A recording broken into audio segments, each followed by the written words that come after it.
Shalom, shalom. Bien-aimés frères et sœurs, bonjour. J'espère que la joie abonde dans notre cœur. J'espère que vous allez bien.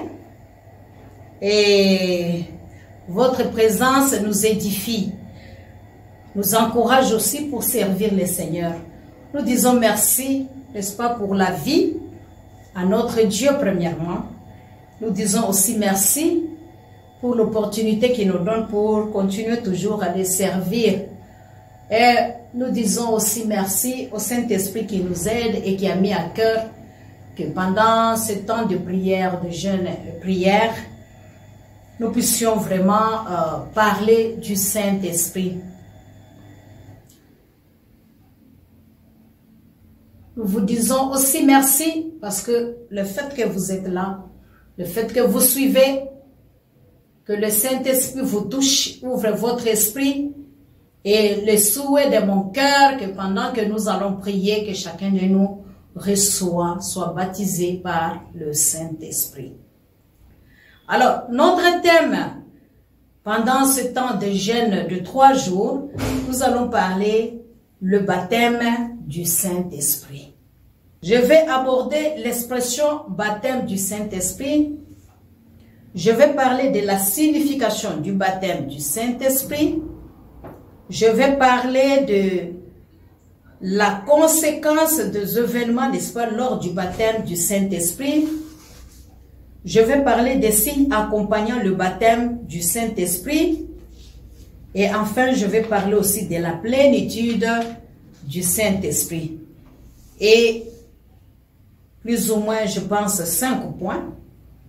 Et dans ces 5 points, il y a aussi de petits sous-points qu'on va parler. Donc aujourd'hui, on peut parler de 2 ou 3 points et après on va parler du 4e et 5e point qui est vraiment les signes qui accompagnent le baptême du Saint-Esprit. Et nous allons parler aussi de la plénitude du Saint-Esprit. Bien-aimés, sans plus tarder, nous allons lire Matthieu chapitre 3, les versets 10 à 12. Déjà la cognée est mise à la racine, les arbres, tout arbre donc qui ne produit pas de bons fruits sera coupé et jeté au feu. Moi, je vous baptise d'eau pour vous amener à la repentance. Mais celui qui vient après moi est plus puissant que moi. Je ne suis pas digne de porter ses souliers. Lui, il vous baptisera du Saint-Esprit et de feu. Il en son vent à la main. Il nettoiera son heure et il ramassera son blé dans les greniers, mais il brûlera la paille dans un feu qui ne s'éteigne point. Bien-aimés, lorsque nous lisons la Bible, l'expression baptême du Saint-Esprit ou don de Saint-Esprit n'apparaît que 7 fois dans le Nouveau Testament. Bien-aimés, le 7 passage se réfère, n'est-ce pas, lorsque nous les lisons à la nouvelle naissance, c'est-à-dire au commencement de la vie chrétienne d'une personne. Comme nous avions lu dans Matthieu 3, les versets 10 à 12, le baptême du Saint-Esprit est clairement associé au rassemblement des croyants dans le royaume de Dieu. Tandis que le baptême de feu est associé au jugement final, n'est-ce pas, des incroyants. Ça, c'est l'expression, n'est-ce pas? Nous sommes en train de parler de l'expression dans la Bible. La prédiction et l'accomplissement de cette expression-là. Le baptême du Saint-Esprit était déjà prédit dans l'Ancien Testament. Lorsque nous lisons Ézéchiel 36, bien aimé, ça c'était déjà prédit en avant. Ça c'est dans Ézéchiel. Dieu a vu dans son plan divin, l'homme n'était pas capable de faire la volonté de Dieu, de l'accomplir comme il faut. Il a envoyé son Fils. Et le Fils a vu aussi les faiblesses de notre chair. C'est pourquoi il nous ressemble. C'est pourquoi c'est notre frère. N'est-ce pas? C'est pourquoi il est le rédempteur. C'est lui qui a payé le prix des rachats. Il est le médiateur entre nous et Dieu. Et alors, quand il a vu tout cela, il a dit aux disciples, je m'en vais. Il est avantageux pour vous que je m'en aille, pour que le Saint-Esprit vienne. Et nous venons de voir, quand il va venir, il va nous donner un cœur nouveau. C'est un esprit nouveau. Donc si nous naissons de nouveau là, c'est par la puissance du Saint-Esprit. Si tu arrives à accepter Christ, c'est la puissance du Saint-Esprit qui travaille en toi. C'est quelque chose que tu ne vois pas. C'est invisible l'action qu'il fait. Il est esprit. Il travaille en toi. Et c'était prédit, n'est-ce pas, avant le Nouveau Testament, parce que tous les versets que nous avions lus, c'était dans le Nouveau Testament. Maintenant, je lis dans l'Ancien Testament aussi. Vous trouvez que Dieu avait déjà prédit dans l'Ancien Testament que le Saint-Esprit viendra sur nous. Et quand vous lisez dans Joël chapitre 3, les versets 1 à 5, ça c'est Dieu qui est en train de parler des jugements, n'est-ce pas, des nations qui ont fait du mal, n'est-ce pas, à ses enfants. Mais lorsque nous sommes dans Joël chapitre 2, au verset 28 jusqu'au verset 29. Voilà, ça c'est la promesse que Dieu a fait dans l'Ancien Testament. Donc j'étais en train de parler de la prédiction et de l'accomplissement. Donc nous voyons que Dieu a parlé, son peuple, malgré qu'ils se sont éloignés de lui. Et dans Joël, je suis en train de parler du jugement des nations, son peuple Israël, qui l'ont rejeté. Mais Dieu va les rassembler. Et après un temps, nous voyons la promesse que Dieu fait maintenant dans le verset 28, qu'il va, n'est-ce pas, déverser, répandre son esprit sur toute chair. Donc l'accomplissement du baptême de l'esprit est décrit. Comme nous venons de le voir dans Actes chapitre 2, le verset 1 à 4, pour les disciples de Christ. Donc vous voyez, le Saint-Esprit est descendu sur les disciples dans Actes chapitre 2, 1 à 14. Dans Actes toujours 2, le verset 37 à 41, pour les premiers croyants juifs. Donc vous voyez, pour recevoir les dons du Saint-Esprit, il faut se repentir, accepter Christ comme Seigneur et Sauveur, et après, vous recevez les dons du Saint-Esprit. Car la promesse est pour vous, pour vos enfants et pour tous ceux qui sont au loin, à aussi grand nombre que le Seigneur, notre Dieu, les appela. Donc vous voyez, ils ont d'abord entendu la parole, ils ont accepté cette parole, ils ont cru, et ils ont donné leur vie à Christ, et on les a donnés, n'est-ce pas? Ils ont été baptisés, et ils ont reçu le baptême du Saint-Esprit les mêmes jours qu'ils ont accepté Christ. Ça, ce sont des Juifs. C'est pour dire, dans l'Ancien Testament, comme nous avions lu, Ézéchiel, Dieu est en train de parler au peuple d'Israël.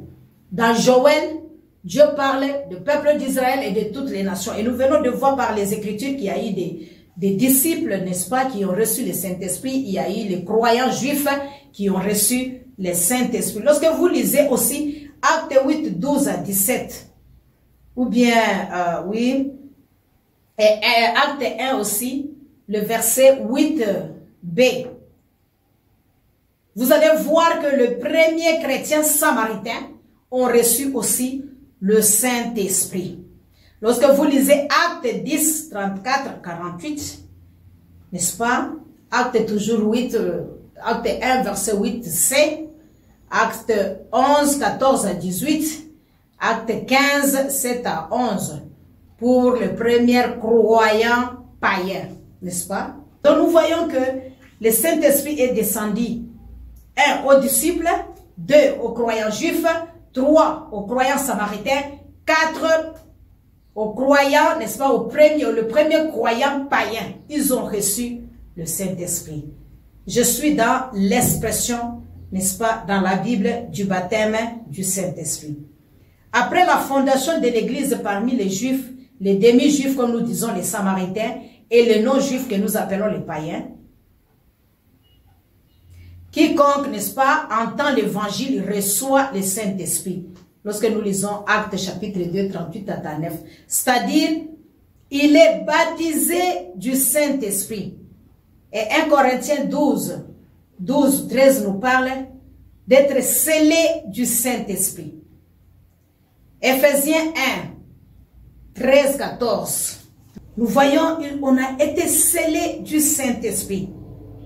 Éphésiens 1, verset 13 à 14.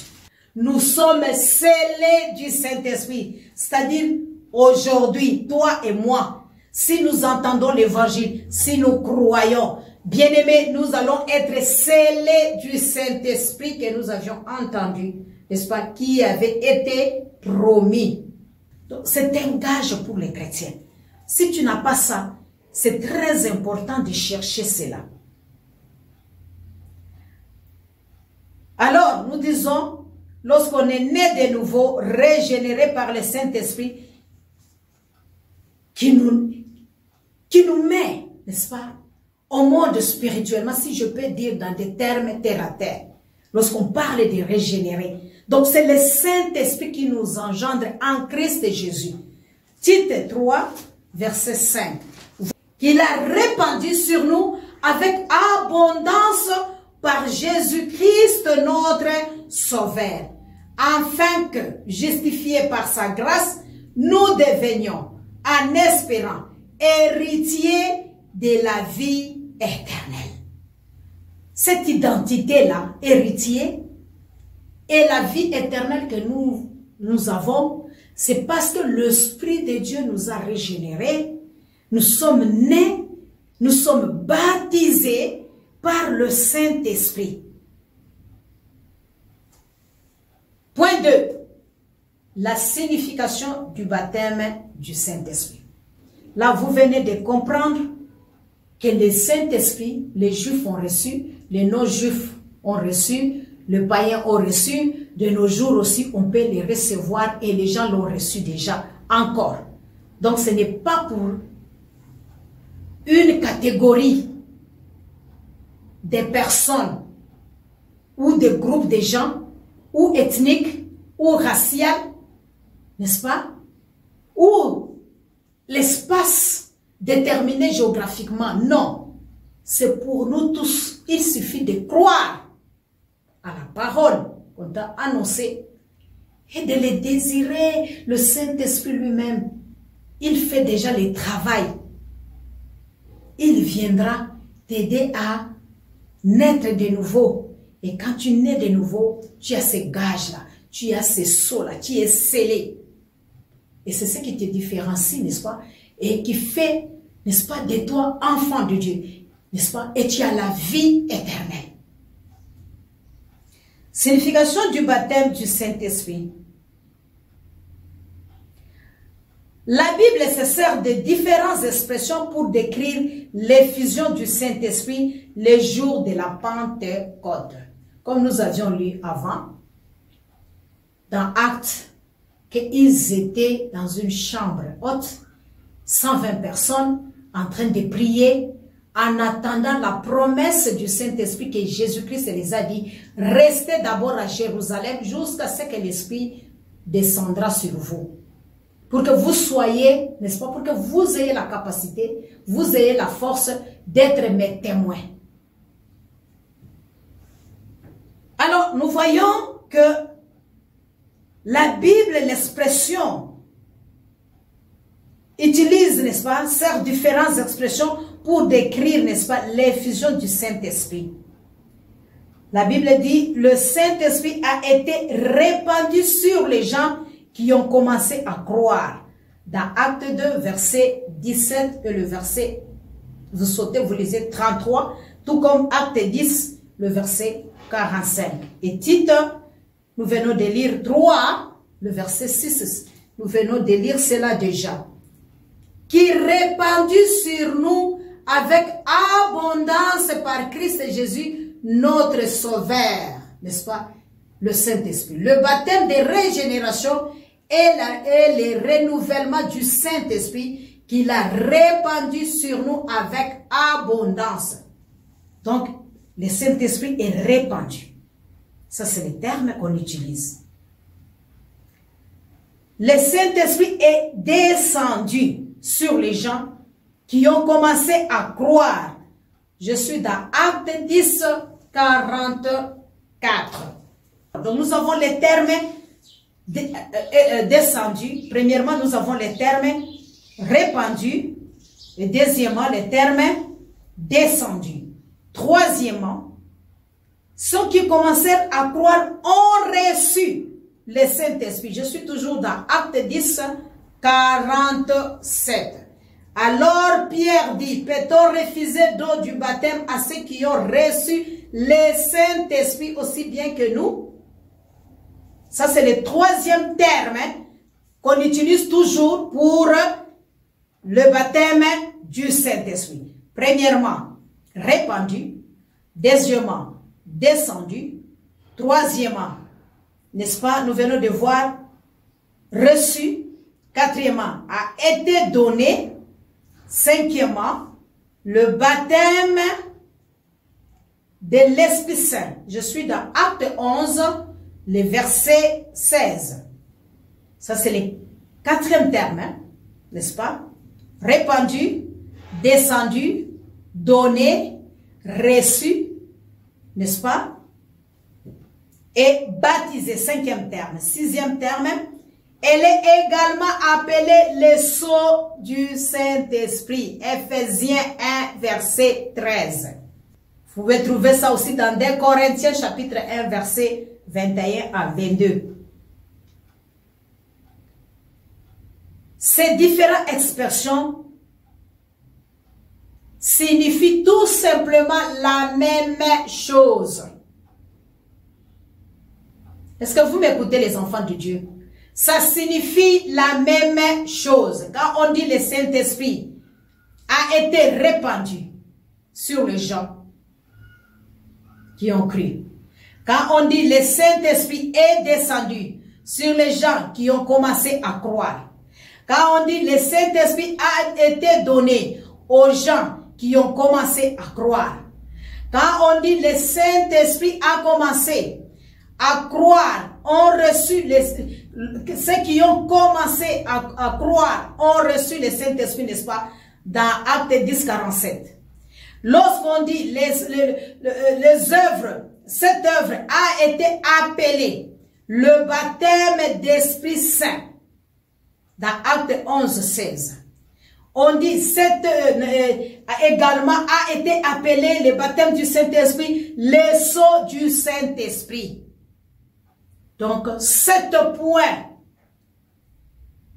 différents, expressions, on l'exprime différemment, on décrit l'effusion du Saint-Esprit le jour de la Pentecôte de cette manière, mais ça signifie la même chose. Point A. Le baptême de l'Esprit signifie la réception du Saint-Esprit qui accorde à une personne la nouvelle naissance et le salut. C'est-à-dire, lorsque le premier païen ont entendu l'évangile et ont cru en Jésus-Christ, vers l'an 34, n'est-ce pas, de notre ère, le Saint-Esprit est descendu sur eux comme sur le premier disciple juif au début, n'est-ce pas, vers de l'an 30. Dieu leur a fait don du Saint-Esprit et qualifier cette œuvre de baptême du Saint-Esprit dans Actes, n'est-ce pas, 11, 15 à 17. Donc, la première Pentecôte s'est produite en 30 pour l'an 30, n'est-ce pas, pour les Juifs, en l'an 33 pour les demi-Juifs samaritains et en l'an 34 pour les non-Juifs, les païens. Et s'ensuit que les non-Juifs, c'est-à-dire les païens qui ont cru en Jésus-Christ, ont été sauvés de la même manière que les Juifs qui avaient été crus.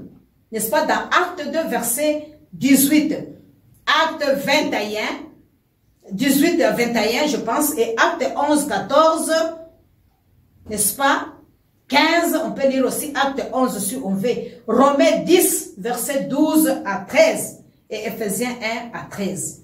Lorsqu'on était baptisés, ils ont été baptisés par le Saint-Esprit, Dieu leur a accordé la repentance afin qu'ils aient aussi la vie.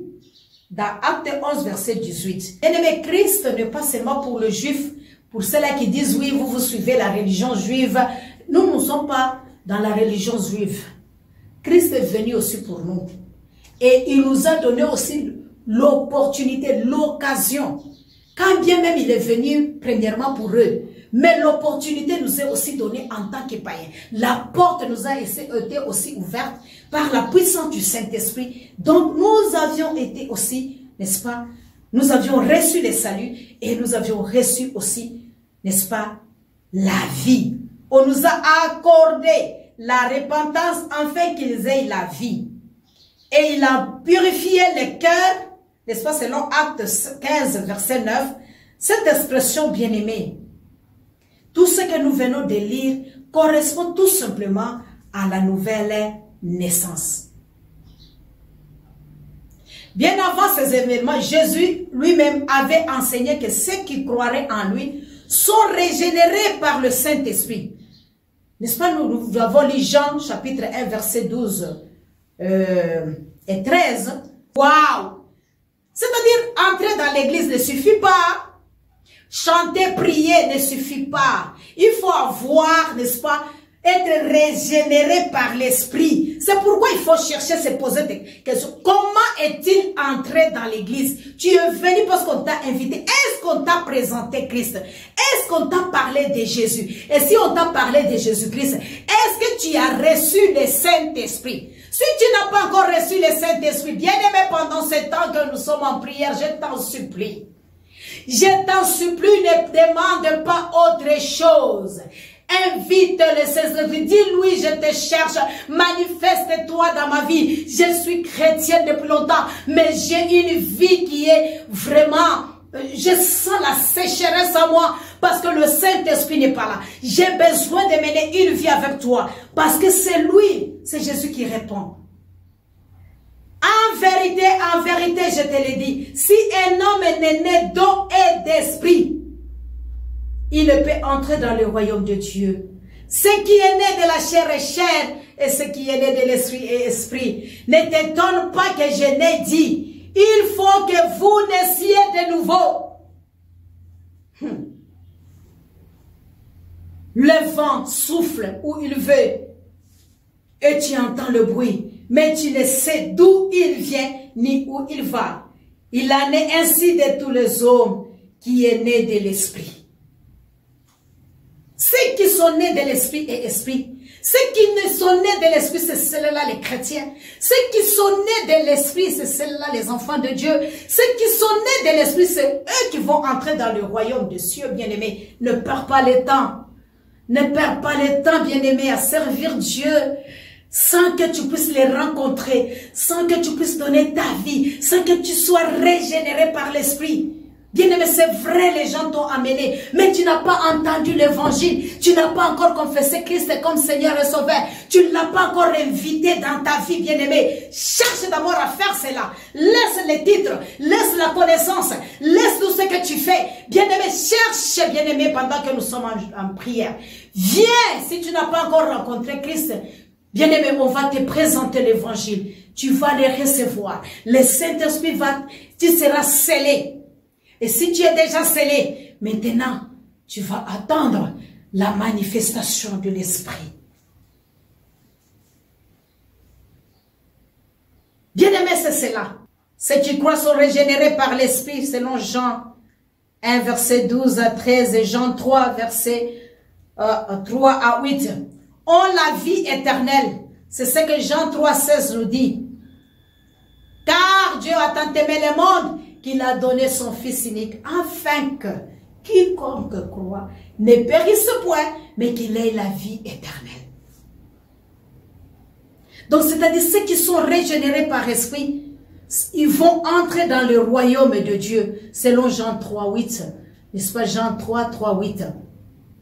Et longtemps après, le même fait, Paul a enseigné que par les bains de la régénération, le Saint-Esprit sauve ceux qui placent leur confiance en Dieu. Ils sont justifiés par la grâce de Dieu et sont devenus héritiers de la vie éternelle, comme nous avions lu dans Tite 3, n'est-ce pas, le verset 3 à 5. Point B. Le baptême, comme nous avions dit, de l'Esprit signifie la réception du Saint-Esprit, n'est-ce pas, qu'on accorde à une personne qui est née de nouveau. Mais le point B, le baptême de l'Esprit signifie la réception du Saint-Esprit, par lequel une personne commence à appartenir à Christ et à son Église qui est le corps du Christ. Lorsqu'on est baptisé du Saint-Esprit, n'est-ce pas? Lorsqu'on est baptisé du Saint-Esprit, ça veut dire on a reçu le Saint-Esprit. Et on commence à appartenir, n'est-ce pas, au corps du Christ et à l'Église, corps du Christ. Appartenir à Christ plutôt et à l'Église qui est le corps du Christ. Jean-Baptiste, dans le verset que nous avons lu avant, a annoncé que Jésus baptisait les gens, n'est-ce pas, du Saint-Esprit, et qu'ainsi, il amassait son blé dans les greniers. C'était Matthieu 3, n'est-ce pas?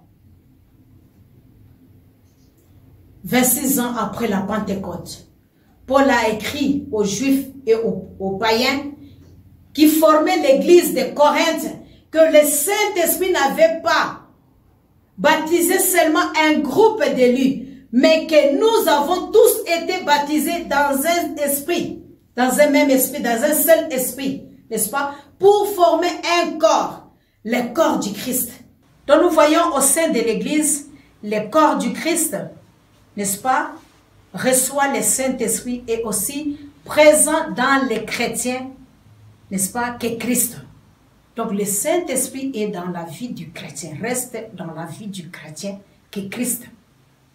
Parce que quand nous recevons, on nous dit, il entre en nous, il est en nous. Donc le Saint-Esprit, quand il vient aussi, le jour que nous avons accepté Christ, le même jour que le Saint-Esprit, Christ est entré dans notre cœur, le Saint-Esprit aussi est entré en nous. Donc ils sont en nous. Celui qui a reçu l'Esprit est chrétien. En conséquence, celui qui n'a pas reçu l'Esprit n'est pas chrétien. Lorsque vous lisez Romains 8, verset 9 à 10. C'est pour cela que nous devons le chercher. Parce que s'il est en nous, qu'est-ce qui va mourir en nous? On dit même si nous mourons physiquement, mais parce que la vie est en nous, lui-même, il a été ressuscité. C'est-à-dire nous aussi, nous ressusciterons avec lui. Et pour le moment qu'on est encore en vie, c'est-à-dire, il vit en nous. Nous n'avons pas à nous inquiéter. C'est pourquoi l'Esprit de Dieu nous fortifie, nous donne la force devant des problèmes, devant les choses. Cherche la communion avec l'Esprit. Parce que l'Esprit qui donne la vie va te donner la vie. Mais si toi tu cherches d'abord les choses au lieu de chercher cette communion-là, tu vas tourner beaucoup de temps à prier, au lieu de chercher cette communion, cette intimité-là avec le Saint-Esprit, pour que les choses aillent vite. Parce que ce qui est né de l'esprit est esprit. Et vous savez que c'est le monde spirituel qui commande le monde physique. Donc si le monde spirituel est en toi, Christ t'a rendu esprit. Christ a esprit en toi. Tout est vie en toi. Qu'est-ce qui va mourir? Parce que toi-même tu vas parler maintenant. Parce que ta bouche maintenant, ta vie maintenant, ne t'appartient pas, appartient à Dieu.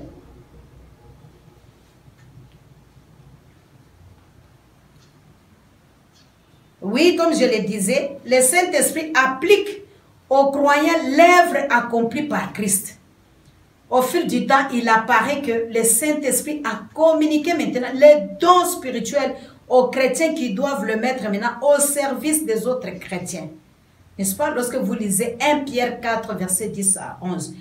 Et pour faire quoi? Pour édifier l'église ou le corps du Christ. N'est-ce pas? Toujours dans 1 Corinthiens 12. Équiper les chrétiens en vue de différents services que je pouvais dire et glorifier Dieu. En résumé, le baptême du Saint-Esprit se produit au moment où les gens croient en Jésus-Christ pour la première fois. Il s'ensuit la nouvelle naissance et le salut. L'appartenance à Christ et à l'Église chrétienne. L'habitation de Dieu en eux par son esprit. Leur sanctification et leur équipement par le don, n'est-ce pas, spirituel en vous, en vue des services. Donc, voilà, le Saint-Esprit, le jour que tu acceptes Christ comme Seigneur et Sauveur, il vient, il entre en toi. Il vit en toi. Il t'accorde, n'est-ce pas, la nouvelle naissance. Donc, la nouvelle naissance n'est pas les œuvres des hommes. La nouvelle naissance, ce n'est pas parce que le pasteur a bien parlé. La nouvelle naissance, ce n'est pas parce que l'évangile a été bien présenté. Non, c'est le travail du Saint-Esprit qui nous régénère et qui nous accorde ces saluts-là. Ce n'est pas par notre œuvre, ce n'est pas par notre force. Et dès qu'on reçoit, n'est-ce pas, les saluts maintenant, on appartient totalement maintenant à Christ et à son Église. N'est-ce pas? Et nous-mêmes là, nous devenons maintenant l'habitation de Dieu. Il habite maintenant en nous. Et maintenant, qu'est-ce que le Saint-Esprit fait encore? Il nous accorde maintenant les dons. Et maintenant, nous, dans notre vie maintenant, comme il est saint, il habite en nous, c'est là qu'il nous appelle maintenant à la sanctification. Et maintenant, il nous équipe encore davantage, n'est-ce pas, pour que nous puissions servir Dieu. Voilà l'importance du Saint-Esprit. Et j'ai aimé beaucoup, beaucoup, et j'insiste, Romains 8, le verset 9 et le verset 10. Donc ce n'est pas la communauté, parce qu'on se bat. Oui, ma communauté, il y a 1 million de gens, il y a comme ci, comme ça, comme ça. C'est pas ça qui est plus mondial, primordial. C'est pas ça qui est nécessaire devant le Seigneur. Reçois le Saint-Esprit. Quelle que soit ta communauté petite, quelle que soit ta communauté n'est pas connue, mais si tu as l'Esprit de Dieu, Dieu habite en toi, tu es compté parmi les enfants de Dieu, tu es chrétien, les portes du royaume des cieux ne te sont pas fermées. Waouh! Troisième point, nous parlons de la séquence des événements lors du baptême du Saint-Esprit, n'est-ce pas, avec les disciples. Nous allons parler un peu de 3 points. Premier point, nous allons voir la raison pour laquelle les 120 premiers disciples de Jésus n'ont pas été immédiatement baptisés du Saint-Esprit. Le point B, la raison pour laquelle les croyants samaritaines n'ont pas reçu immédiatement le baptême du Saint-Esprit. Le point C, aujourd'hui ceux qui croient sont immédiatement baptisés du Saint-Esprit. Alors notre 4e point, nous allons parler les signes accompagnant le baptême du Saint-Esprit et nous allons terminer avec la plénitude du Saint-Esprit. Alors, nous sommes dans Actes chapitre 2, le verset 1 à 4. Bien-aimés, vous pouvez lire Jean chapitre 7, le verset 37 à 39. Nous avions lu déjà cela. Alors, ma question, pourquoi les 120 premiers disciples de Jésus n'ont-ils reçu le baptême de l'Esprit quelque temps seulement après avoir cru? Donc, Acte 2, 1 à 4 décrit, n'est-ce pas, un événement historique, unique, et ne fournit pas un enseignement chrétien vraiment universel. Les 120 premiers disciples dans Acte 1, verset 15. Ils étaient réunis lors de la Pentecôte. Ils n'ont pas été baptisés de l'Esprit au moment où ils ont cru. Parce qu'ils croyaient en Jésus alors qu'ils étaient encore avec lui sur la terre. Il fallait attendre que Jésus soit glorifié, qu'il parte au ciel, avant que le Saint-Esprit puisse venir, n'est-ce pas, faire sa demeure en eux.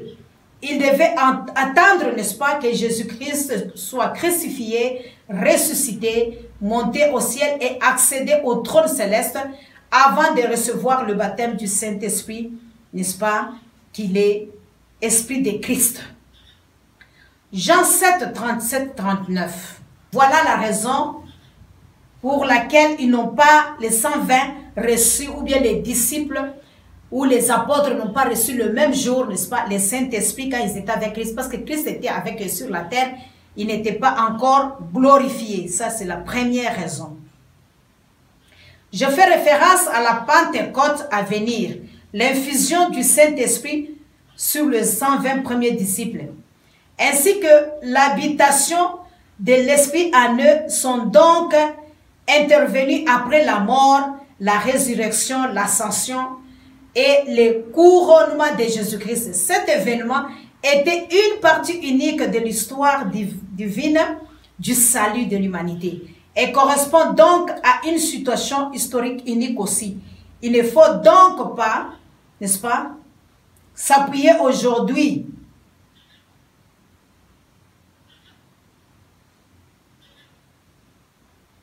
pour dire que les gens sont baptisés aujourd'hui comme Jésus-Christ a déjà été, n'est-ce pas, glorifié. Ceux qui croient en Jésus-Christ aujourd'hui sont immédiatement baptisés du Saint-Esprit, n'ont pas besoin d'attendre comme les 120 disciples. Après la Pentecôte, les croyants reçoivent immédiatement le baptême du Saint-Esprit, lequel vient immédiatement établir, n'est-ce pas, sa demeure en eux, comme nous avions lu dans Romains 8, versets 9 à 10.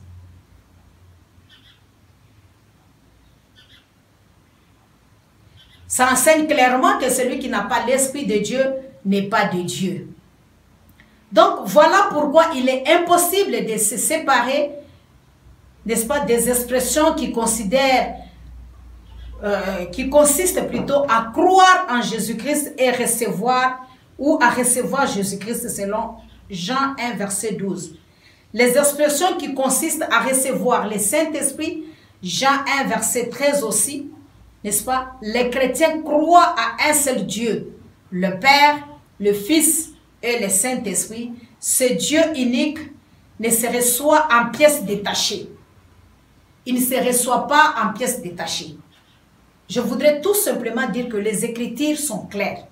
Si les disciples n'ont pas reçu, n'est-ce pas, le Saint-Esprit les mêmes jours, ce n'est pas une raison pour nous de continuer de dire oui, je crois d'abord, le Saint-Esprit n'est pas à moi et il va venir après, et ainsi de suite. Non, non. Pour nous là, quand tu crois, parce que l'Esprit, le Saint-Esprit est Dieu. Et nous disons, la régénération est faite par le Saint-Esprit. Donc si le Saint-Esprit descend en nous, n'est-ce pas? Si nous recevons Christ comme Seigneur et Sauveur, les mêmes jours, le Saint-Esprit, quand Christ entre dans notre cœur, les mêmes jours, le Saint-Esprit entre aussi en nous. Il n'y a pas de séquence. Il est déjà en nous. Peut-être c'est la manifestation qu'on ne voit pas, mais en réalité, il est déjà en nous, il habite en nous en tant que chrétien. Point B. La raison pour laquelle les croyants samaritains n'ont pas reçu immédiatement le baptême du Saint-Esprit. Je suis dans Actes chapitre 8, le verset 12 à 17. Les chrétiens samaritains ont reçu le baptême du Saint-Esprit quelque temps seulement après avoir cru. Donc ici, ils ont accepté, donc les chrétiens samaritains n'ont pas aussi reçu vite le Saint-Esprit le même jour, mais ils ont été d'abord, ils ont entendu l'évangile et après ils ont été baptisés par l'Esprit. Les Samaritains n'étaient ni des purs juifs, ni des purs païens. Ils formaient une race mélangée et se déclaraient ennemis des Juifs. Ils ne faisaient pas partie du peuple de Dieu, n'est-ce pas, sous l'Ancien Testament, à cause de l'hostilité traditionnelle entre les Juifs et les Samaritains. Il c'était difficile de croire que les Samaritains puissent être sauvés et faire partie du peuple de Dieu. Cette même hostilité existait, n'est-ce pas, entre les Juifs et le païen, n'est-ce pas, selon Actes 10, n'est-ce pas, et 11. Les Samaritains ont entendu l'évangile finalement et se sont convertis par le ministère de Philippe, qui était un évangéliste et non l'un des 12 apôtres de Jésus-Christ. Les premiers chrétiens samaritains ont donc dû entendre avant de recevoir le baptême du Saint-Esprit que les apôtres, n'est-ce pas, de Jésus-Christ leur déverrouillaient la porte du royaume. C'est Jésus lui-même qui avait donné à ses disciples, à ses 12 plutôt disciples, cette autorité-là d'ouvrir la porte du royaume de Dieu pour permettre aux gens d'y entrer. Jésus-Christ bâtit son église, non sur les croyants ordinaires, mais sur le fondement de ses propres apôtres. Seul Dieu fait entrer les gens dans le royaume bien-aimé. Les 12 apôtres de Jésus-Christ sont devenus des instruments de Dieu pour admettre dans son royaume non seulement les Juifs qui croyaient en Jésus-Christ, n'est-ce pas, selon Actes 2, 37 à 41, mais également le premier païen à croire en Jésus-Christ, comme nous venons de le voir. Les 12 apôtres de Jésus et leur autorité purent poser, n'est-ce pas, des fondations de l'Église chrétienne, n'est-ce pas, dans l'histoire, n'est-ce pas, et dans le plan divin, et correspond donc à la situation historique unique. Il ne faut donc pas s'appuyer aussi aujourd'hui pour dire oui, parce que les apôtres ne sont pas encore venus faire ici, nous on n'a pas reçu la parole de Dieu, le Saint-Esprit, parce que ce n'est pas les apôtres, ce n'est pas les gens qualifiés. C'était Philippe, évangéliste, qui a parlé de la part du Seigneur et ils ont entendu l'évangile. Mais maintenant, après ça, nous voyons dans Actes 8, 12 à 17 qu'ils ont reçu aussi le Saint-Esprit. Dieu ne les a pas empêchés. Alors aujourd'hui, ceux qui croient sont immédiatement baptisés de l'Esprit. Et c'est ce que la Bible nous enseigne au moment où les gens, n'est-ce pas, reçoivent Christ comme Seigneur et Sauveur. Les gens reçoivent le baptême du Saint-Esprit. Alors, nous voyons tout cela, des exemples que nous venons de lire dans les Écritures. Donc, nous voyons que la Bible enseigne la doctrine selon laquelle le baptême du Saint-Esprit s'opère dès qu'une personne entend l'évangile et croit. Ceux qui croient véritablement en Jésus-Christ sont immédiatement baptisés du Saint-Esprit sans intervention de qui que ce soit, responsable chrétien ou non. N'est-ce pas, lorsque vous lisez Actes chapitre 2, le verset 38 à 39.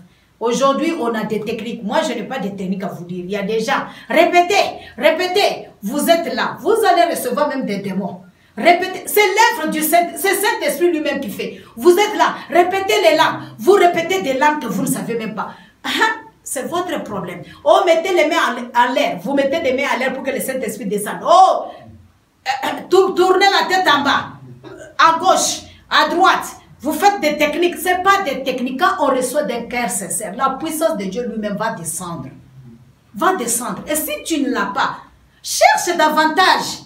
Dis-lui, moi je t'admire, j'aspire, je voudrais vraiment sentir ta présence, être avec toi. Je sais que tu es à moi. Le fait que j'ai accepté, mais je voudrais que tu te manifestes, que tu es à moi.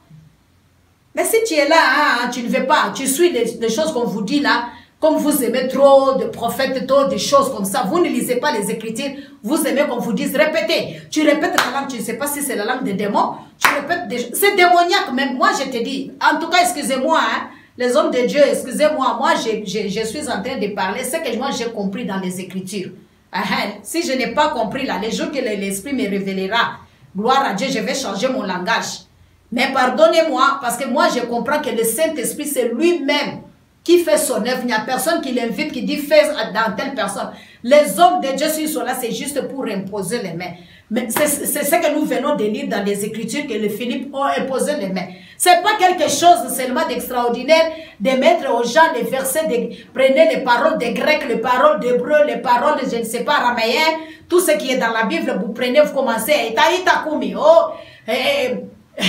vous répétez, c'est votre histoire, les démons vont entrer. Moi je parle aux gens de l'église et il faut écouter ce que l'esprit dit à l'église. Il ne faut pas aller faire autre chose qu'on ne t'a pas enseigné. Si vous répétez, les esprits des cimetières, les esprits de comme ça, des démons, tout ça, ils vont venir vous donner des langues de démons. Et tu vas voir, au lieu que tu avances, mais ta vie devient encore plus pire. Parce que ce que tu fais là, ce n'est pas l'esprit de Dieu. C'est pourquoi il ne faut jamais même imiter la langue de quelqu'un. Cherche à ce que l'esprit de Dieu t'utilise. Vous qui avez ça, vous imitez la langue des prophètes tels, la langue des serviteurs tels, même votre père spirituel ou mère spirituelle. Même moi qui suis pasteur, je ne peux pas vous dire de prier selon ma langue à moi. C'est à moi. Si le Saint-Esprit veut vous donner, il va aussi vous donner votre langue propre à vous. C'est un don. C'est un don. Ce n'est pas la parole que nous partageons comme ça, mais c'est un don où tout le monde doit faire la même chose. Non, c'est un don. Si c'est un don, il va te donner aussi quelque chose de spécial pour toi. C'est un don. Alors, quatrième point, les signes accompagnant le baptême du Saint-Esprit. Nous voulons parler des signes, n'est-ce pas, que la Bible rapporte ou décrit des signes accompagnant le baptême du Saint-Esprit. Il y a les signes uniques du vent, du feu ou du parler en langue, n'est-ce pas, que nous avions trouvé dans Actes chapitre 2, le verset 1 à 11, et dans Actes 10, le verset 46. Ils entendaient parler en langue et glorifier Dieu. C'était dans leur langue qu'ils parlaient, non? De langue de ces gens-là qu'ils parlaient. C'est pourquoi ils entendaient. Parce que si c'était les langues des anges, ils n'allaient pas entendre. Mais quand vous lisez, n'est-ce pas, Actes chapitre 2, de 1 jusqu'à 11, la Bible raconte en tant qu'histoire, lorsque le premier disciple de Jésus était baptisé de l'Esprit, ils ont entendu un bruit semblable à celui d'un vent impétueux qui est venu du ciel et a rempli toute la maison. Ils ont vu ce que ressemblait, n'est-ce pas, à des langues de feu séparées les unes des autres et qui se sont posées sur chacun des disciples. Ils ont été remplis de l'Esprit et ont commencé à parler des langues comme pour raconter de merveilles de Dieu. Les signes de vent et du feu ont certainement été uniques et liés au jour de la Pentecôte. Première Pentecôte, n'est-ce pas, de la première Pentecôte. Car ils se sont plus reproduits.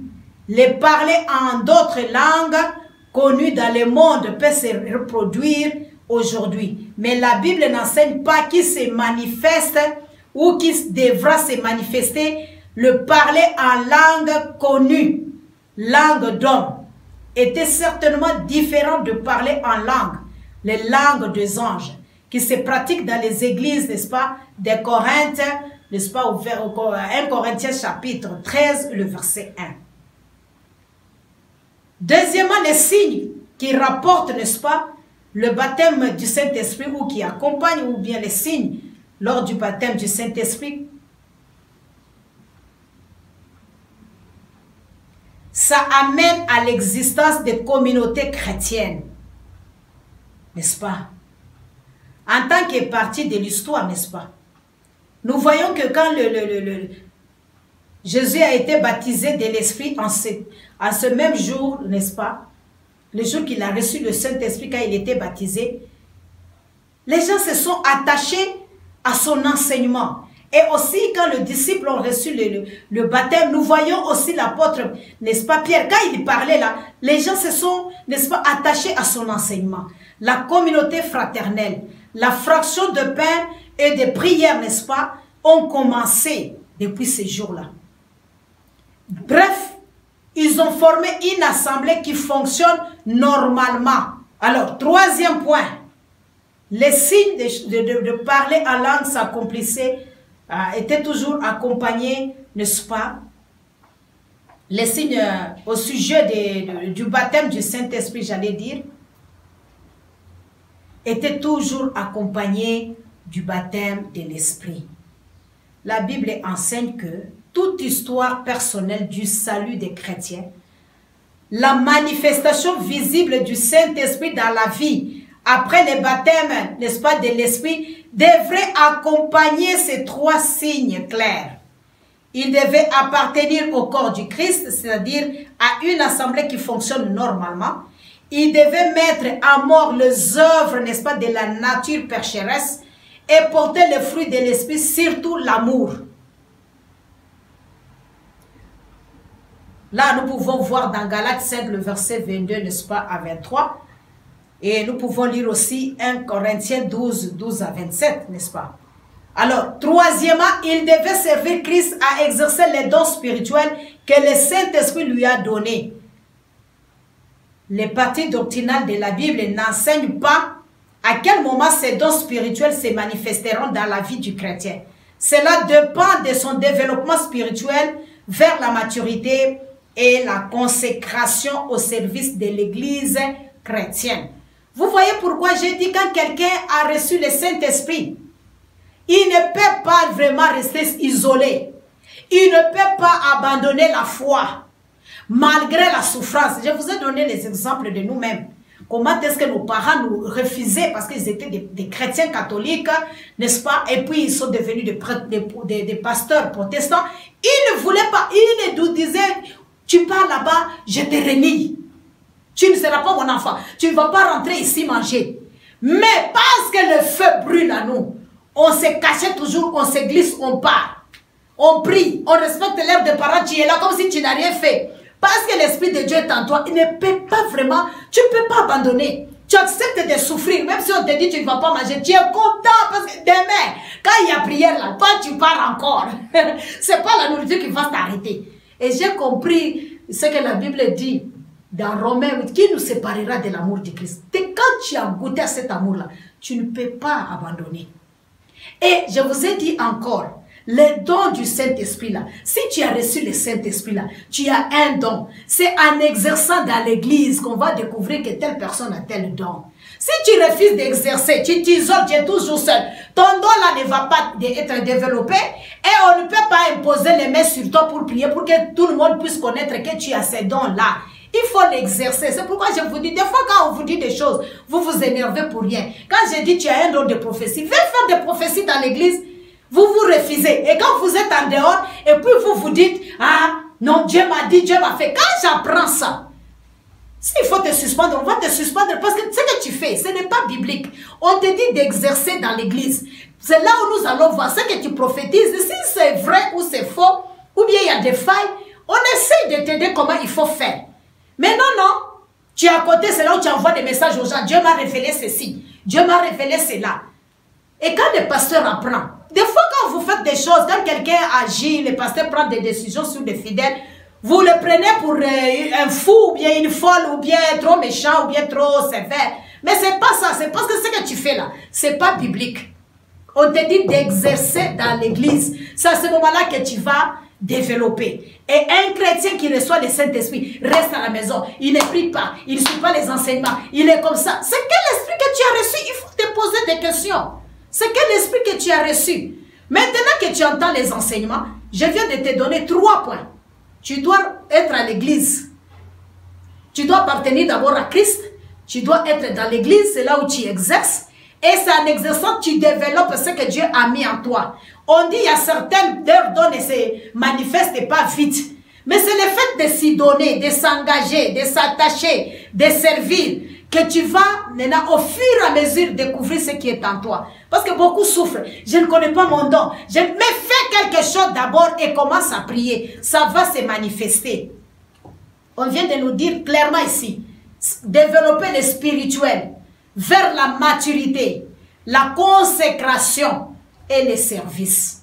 Tu ne te consacres pas un pied dedans, un pied dehors, un pied dedans, un pied dehors. Comment est-ce que vraiment l'Esprit de Dieu, et tu vas découvrir ce qui est en toi et l'Esprit de Dieu va vraiment travailler dans la plénitude en toi. Tu as entendu, je pense que tu vas suivre. Donc,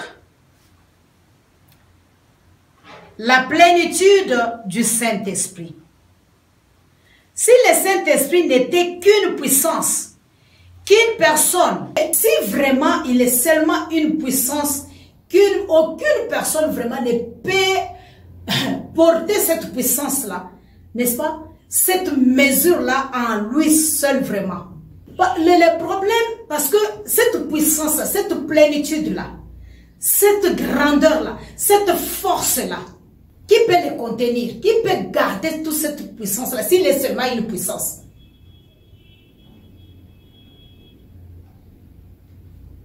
C'est ça, ils pensent toujours qu'ils doivent avoir une attitude, n'est-ce pas, de donner des injonctions ou bien des ordres sur le Saint-Esprit. Et beaucoup de chrétiens se comportent toujours comme ça. Ils ne voient pas l'importance de l'Esprit dans leur vie. Et c'est ça que nous allons voir aussi. Si en tant que disciples, n'est-ce pas, l'importance du travail du Saint-Esprit dans notre vie, nous devons le connaître. Et nous allons parler de ça. Beaucoup de chrétiens, ils pensent qu'ils ont l'autorité sur le Saint-Esprit. C'est pourquoi ils pensent toujours comment je peux le posséder. Davantage le Saint-Esprit.